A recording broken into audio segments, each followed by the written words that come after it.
Hello, welcome back. Okay, it's your turn. Teach us through your questions, through your experiences. Let's share some Dharma. Miriam will pass around the microphone for our friends who are streaming.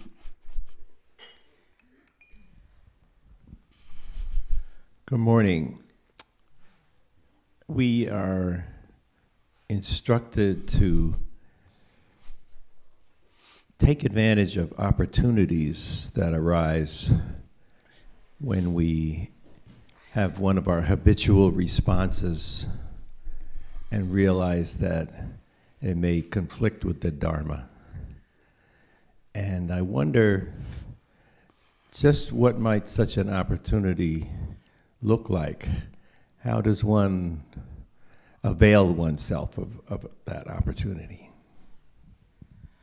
Oh, that's a good question. Well, the opportunities abound. Let's say, trying to think of one out of my own life that's always good to do.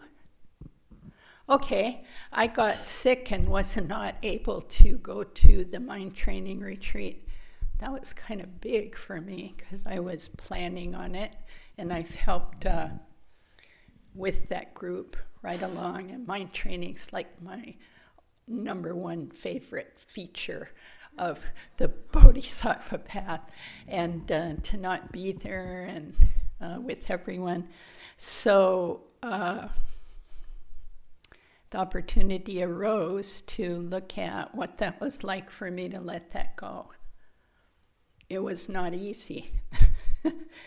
But the point is to stick with what's rising in my mind, you know. And you can apply so many kinds of antidotes to that. But the main one in this tradition is just seeing what arises in my mind and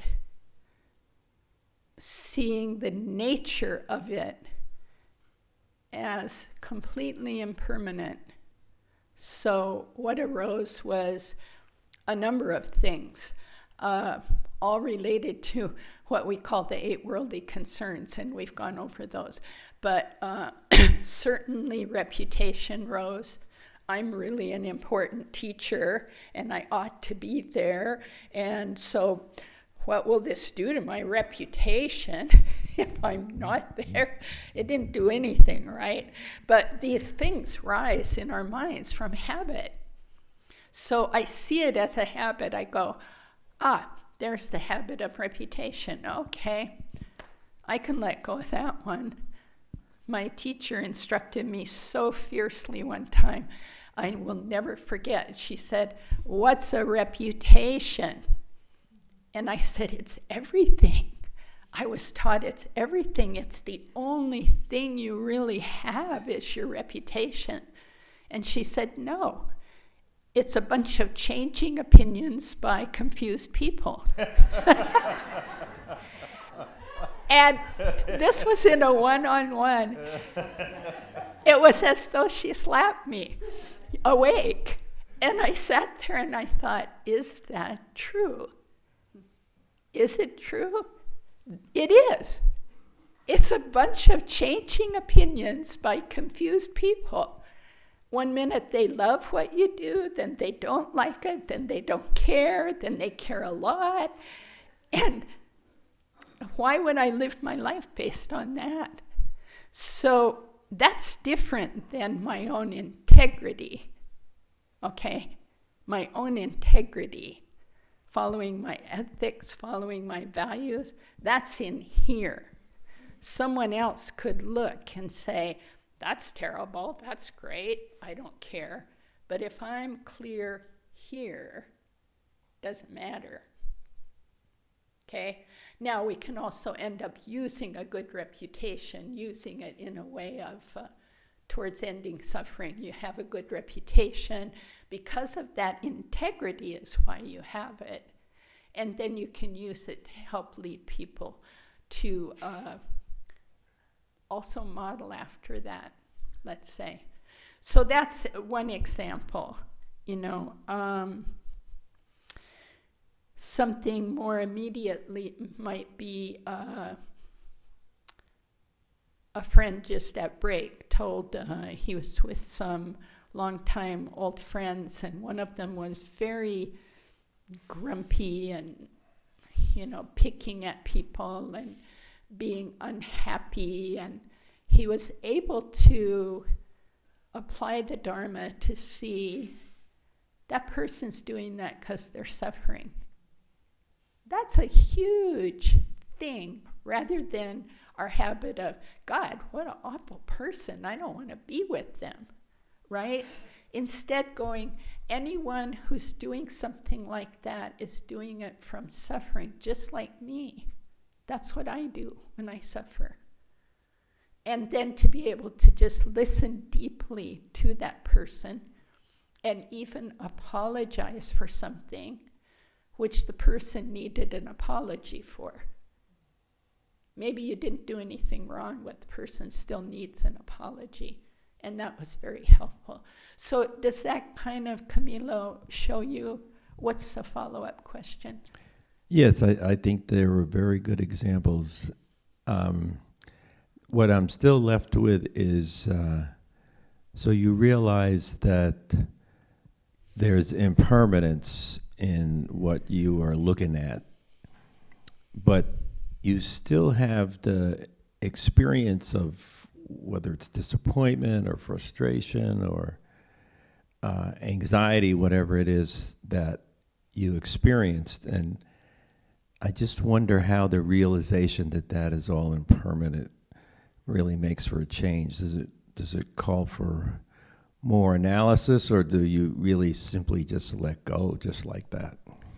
Well, you have to run the experiment, as we say, in your own mind. The disappointment, where is it rising?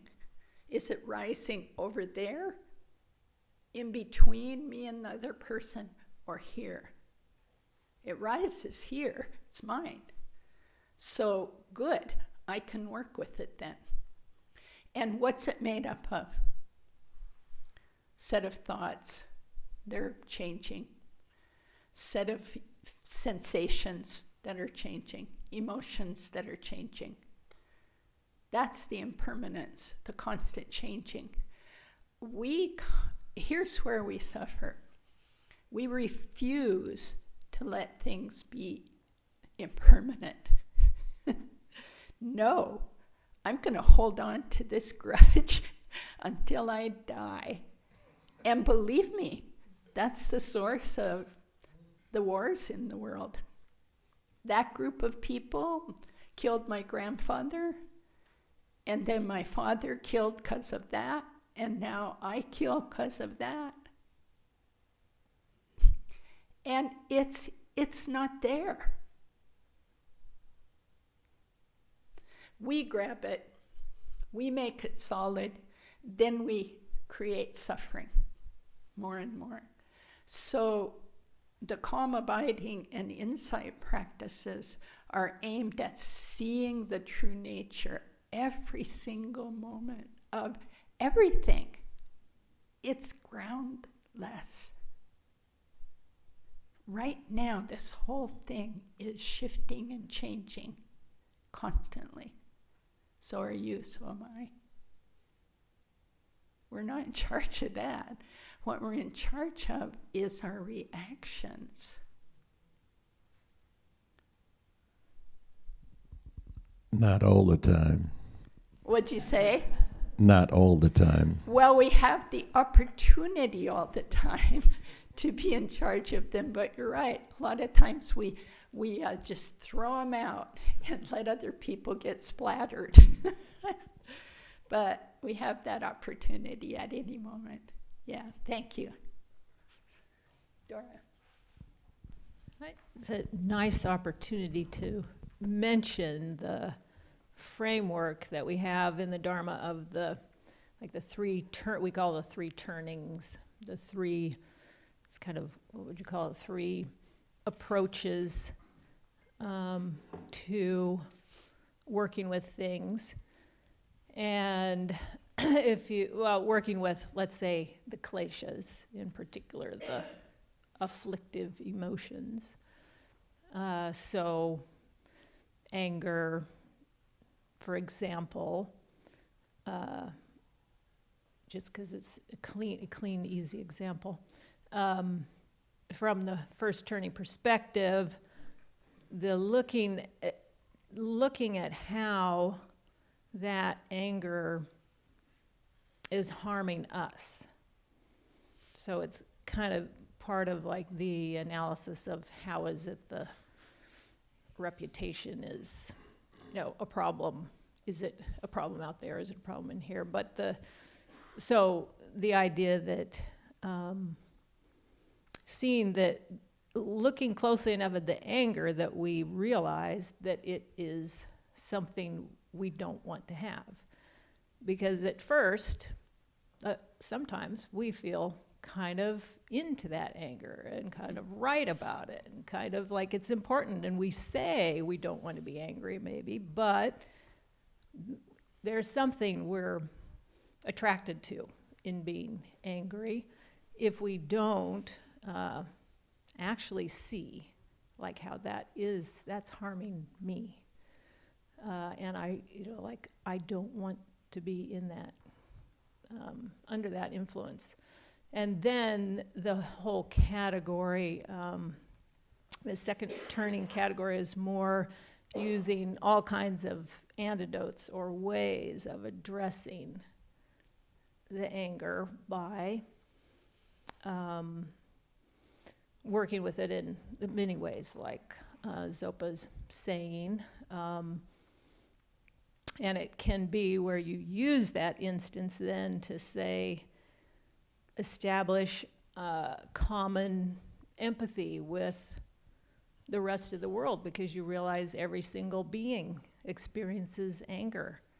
And I am like every other being. Every other being is like me. We are, we share this. And now maybe the next time someone's angry with me, I'll have more sympathy because I'll remember that I'm under that influence from time to time, and so is anyone else. And on, the antidote for anger being compassion. So trying to place other thoughts in our minds that are related to compassion rather than anger. Anyway, all kind of antidotes. And then we talk about the third turning perspective as being this effort, or I don't know whether to say trying, it's sort of a trying to, but in the end, recognizing the empty nature of the anger. So recognizing that.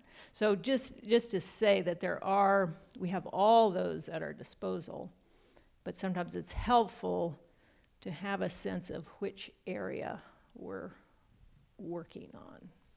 And with the anger, thinking about it, the fact that it's empty or whatever might help us, but it also might not, because that needs to be a real experience, or it won't just go away for us if we're just if we're not able to engender that actual recognition. The step in between those more conceptual antidotes, and such as patience. Patience is cultivating patience is the real direct middle turning antidote to anger, along with compassion. But a step towards that third one about the emptiness is the impermanence. Impermanence and interdependence, both of which Dora's pointing at, are a good step toward that realization of emptiness. If we really, really on a deep level experience the impermanence, then we don't hold on to those kleshas. We stop cultivating them. Because what would you cultivate? It's not there. So, other questions? Yeah, over here. Diane.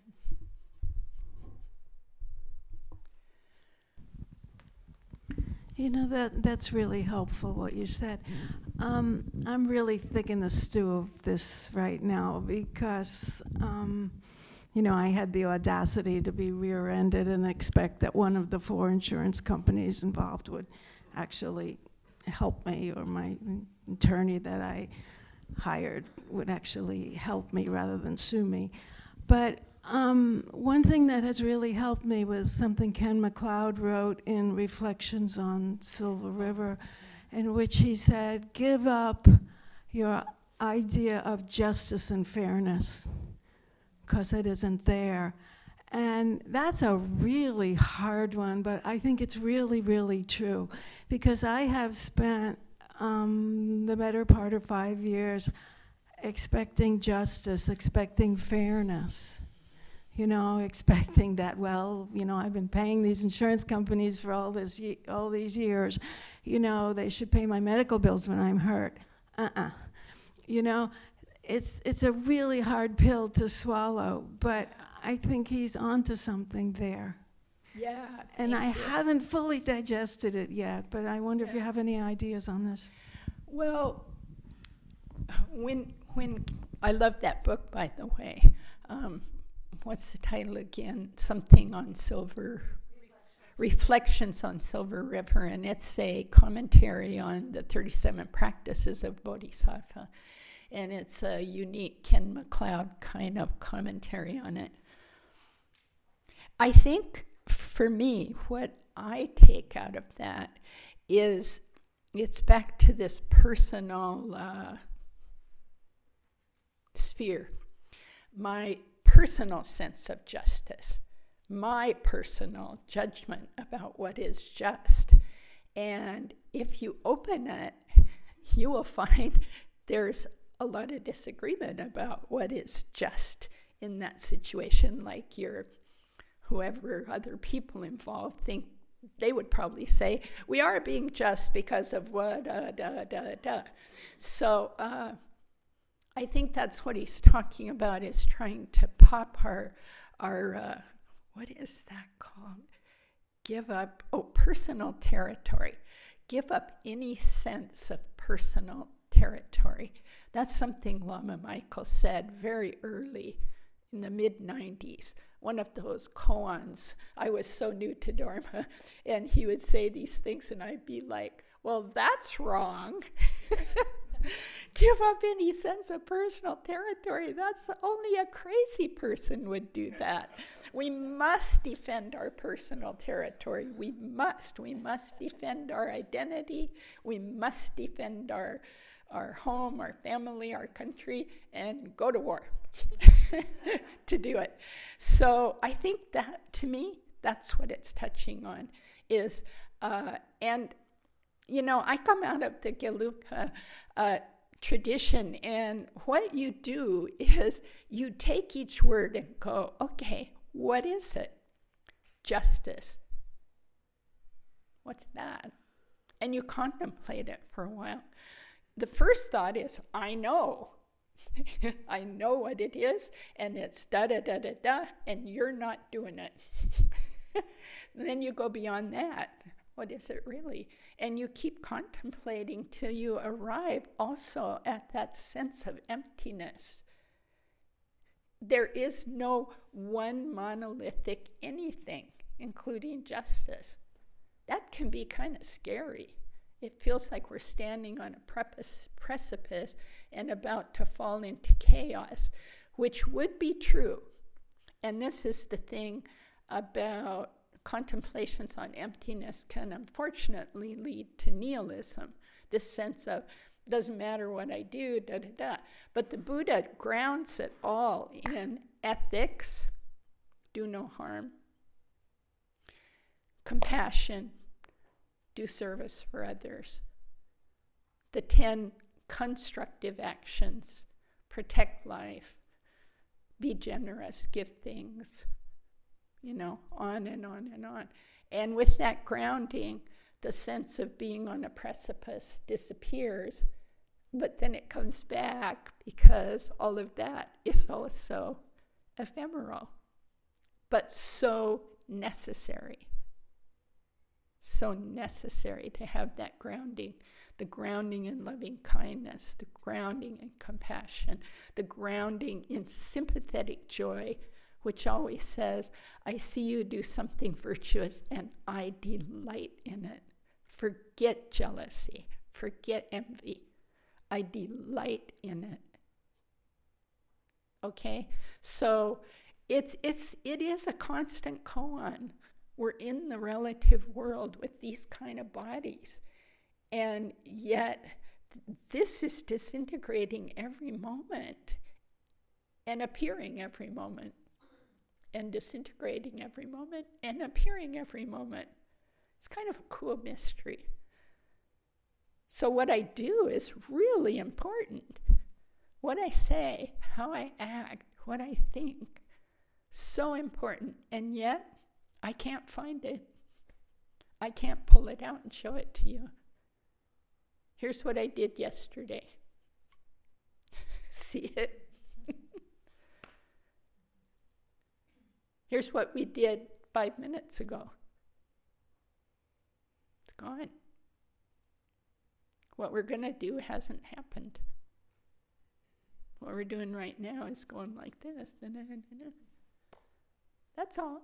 It's fine. Just stay grounded in ethics, loving kindness, compassion, no problem.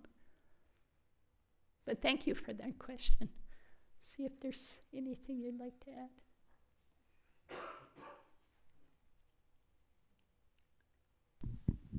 The one thing that I'd add on the topic of justice is that in our society we treat it as a kind of a primary value as opposed to a means to something deeper. Oh, good.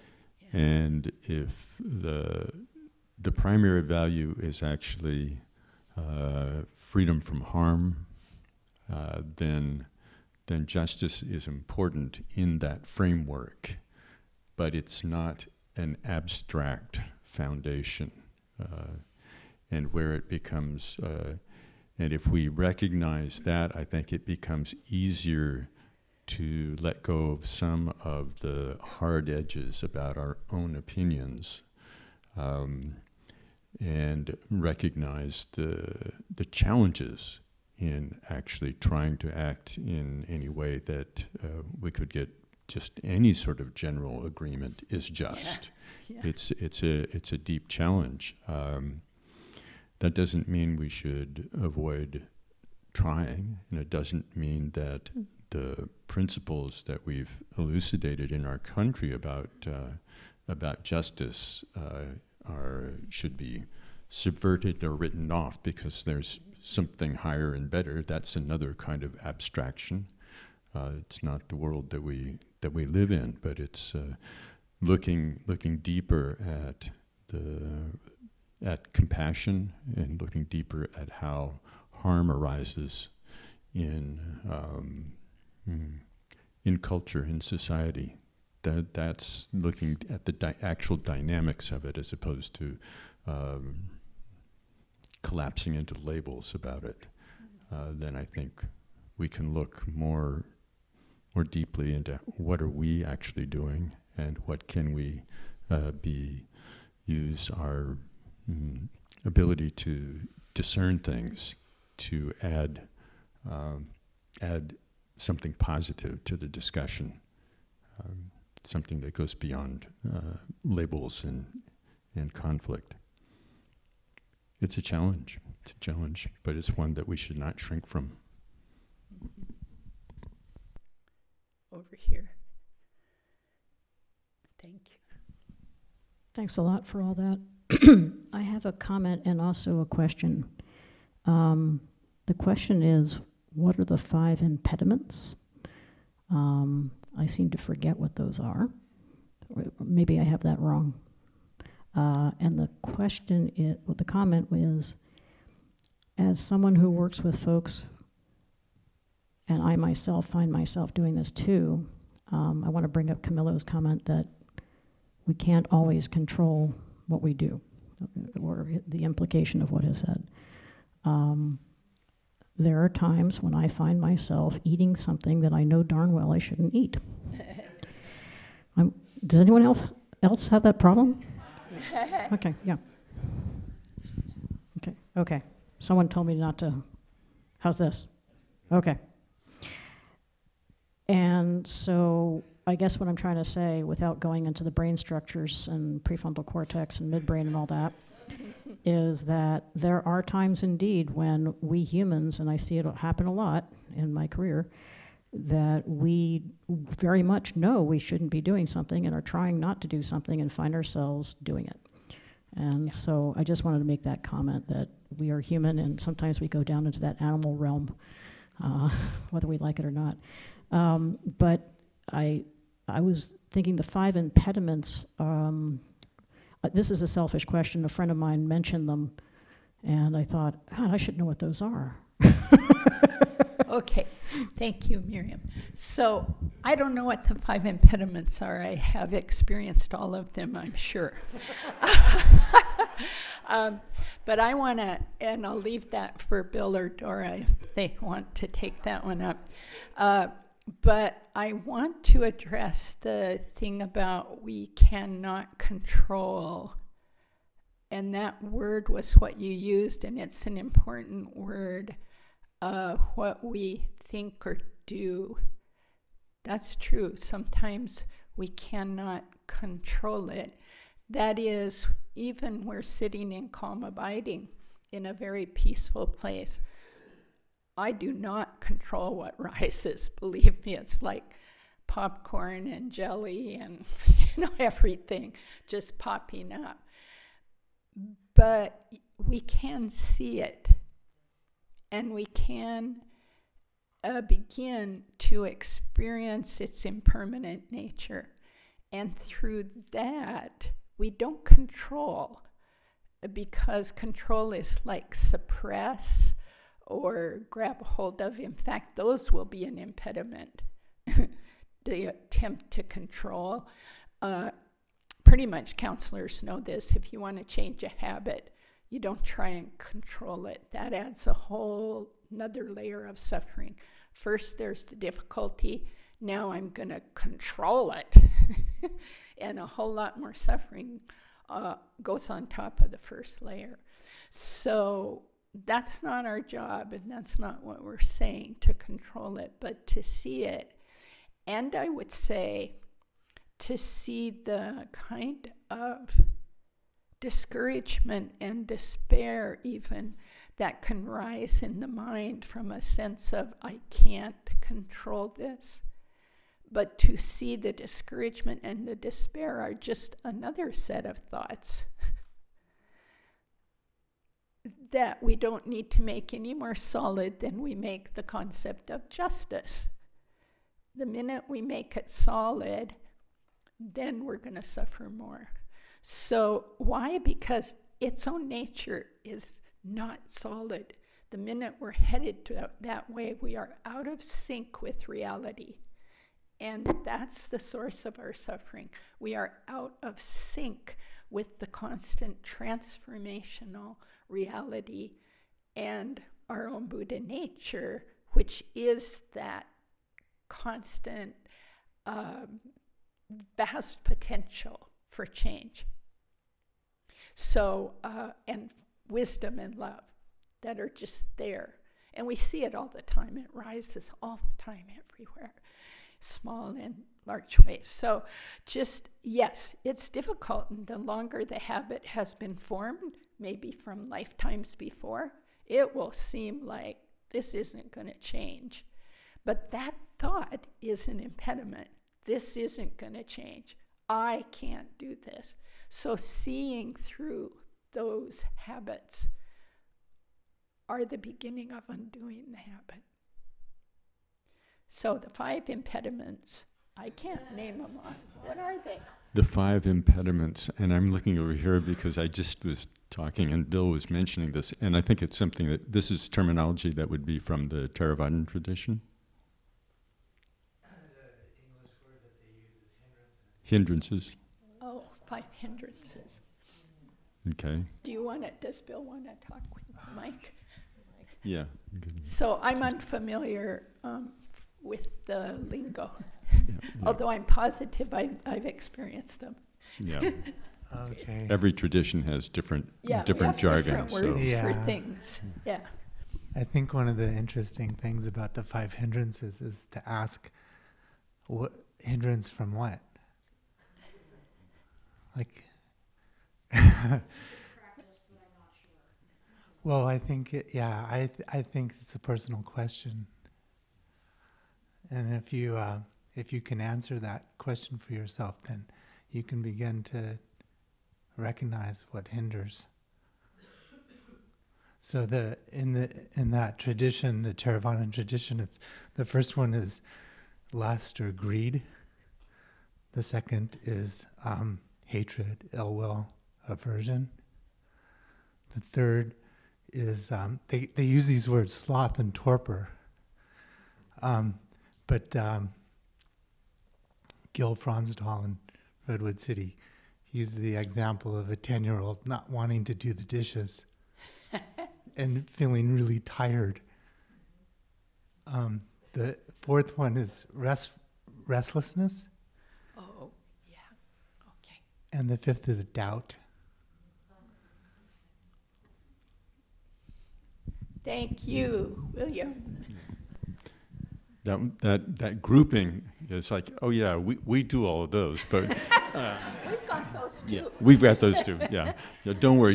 The Kagyus have this down also, but we don't use that particular package in that particular system. But this is a good example of how it's good to be kind of careful reading between different traditions, and not assume necessarily that the same precise terminology or the same you'll be able to map things exactly one for one. Sometimes that causes distress, and it takes a while actually to get to kind of a level where if you become familiar with different traditions, then you start to see, oh, actually these parts map over to these 2 parts over here, and vice versa. Then it starts to settle down. But it can actually become a source of confusion. So it's good to kind of be inspired by all the things that we read and come in contact with in different traditions. But it's also good to have a little bit of caution about particularly the notion of, I'm going to make everything kind of quickly fit together. Yeah. And then we can wind up with some kind of doubt and confusion with that. In the West, we are in a smorgasbord of the Dharma, and you know what smorgasbords can do to your stomach. My teacher gave us that analogy, and I use that, if you mix your Jell-O with your spaghetti and your meatloaf, and then you put cake on top. The beauty is that we have so much Dharma available to us, and our task, as Dora's answer earlier, to figure out which of the 3 turnings, and as Bill just pointed out, what language from what tradition. So I, thank goodness, have gotten a little more humble and stopped trying to fit everything together and just say, I don't know. And ask the person, what tradition are you practicing in? That's helpful, because they're all beautiful teachings, every single one of them. And one of the wonderful things about a Vajrayana center is the teachings are all included, in the sense of the Vajrayana draws on all 3 turnings and honors them all.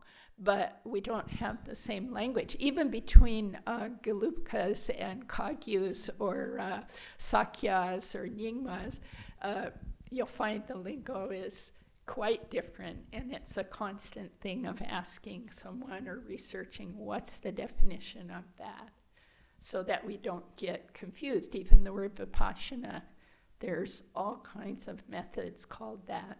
And so people will say, I'm a Vipassana practitioner, and then I say, out of what lineage? Not to judge, but just so I know, what are we talking about here?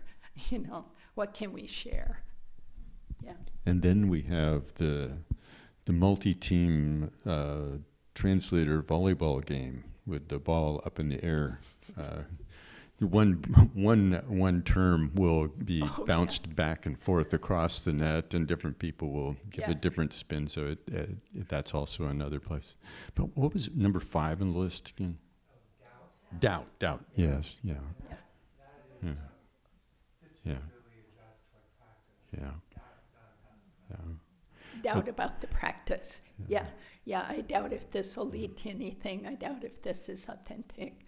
And the Geluk say 3 types of doubt. There's the doubt that tends away from suffering. You know, it's like a questioning, like I'm figuring it out. Then there's the doubt that tends towards suffering. This is all just junk and I'm out of here. And then the one most of us are in quite often, just the spinning doubt.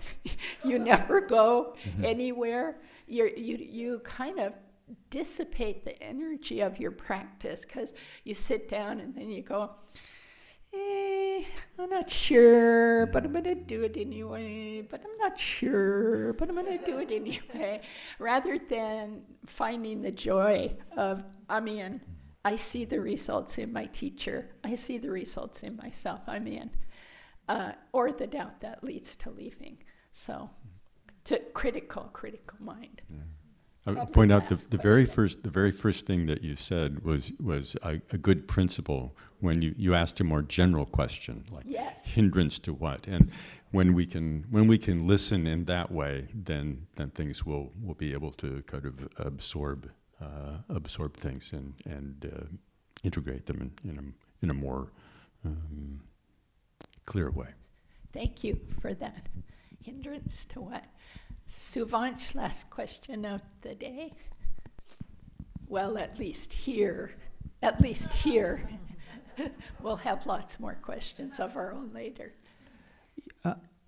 When you said 5 impediments, I mean, I've never heard of 5 impediments, but I have heard of the 5 hindrances. And the context also that in which you used it was is also unfamiliar to me. But the 5 hindrances, so we have the different schools, right? I mean, in Buddhism, we have, the four major schools. And the first turning tradition, the Vaibhashikas and the Sautantrikas, their method or their path is not the same as what it is in the other schools. Each one, has a, and, the fruits are also different, but the path is different. Now, going to the path, the 5 hindrances does show up in the path of the first turning tradition, the Vaibhashikas and the Sautantrikas. And the context in which the 5 hindrances show up is when you do shamatha meditation. That's traditionally where it is taught. Because these 5 hindrances are, if you want deepening concentration, if you want to reach states of deep absorption, jhana practice, the obstacle that will show up in your mind, will be these 5. Mm-hmm. And the way that they are described often is a container of water, Aversion, shows up as hot water, right? Mm-hmm. So if you're looking at your mind, right, if you see heat, right, the aversion will show up. If there is water that has dye in it, that shows up as the desire part of it. If there is water that is choppy, right, it's windswept, that shows up as restlessness. Mm-hmm. If there's water that has algae in it, that shows up as sloth and torpor. And if there's water that is muddy, that shows up as doubt. You can't see through clearly. So when shamatha is taught, okay, in the first turning tradition, in their path and in their method, they are often told to when you're looking at your mind, right, you know, think of the analogy. Okay, Nice. so it becomes easier to digest and work with. It becomes very practical. Thank you. Yeah. And he's only in the first part referring to the Tibetan traditions having all those differences, much less also differences in various countries, China, Sri Lanka, Thailand, etc. So on it goes, Japan. So anyway, it's a wonderful thing that we're immersed in the Dharma here together. Thank you. Let's dedicate this wonderful effort.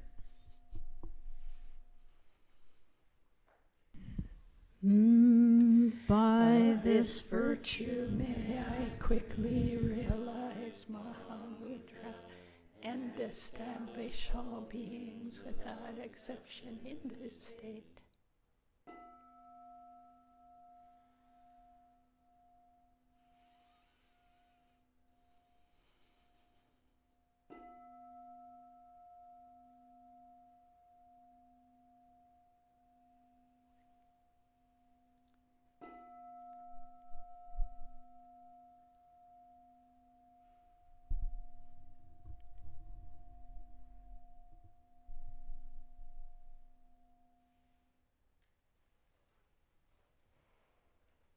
Thank you. Come back tonight, 6:30. Bill will be here.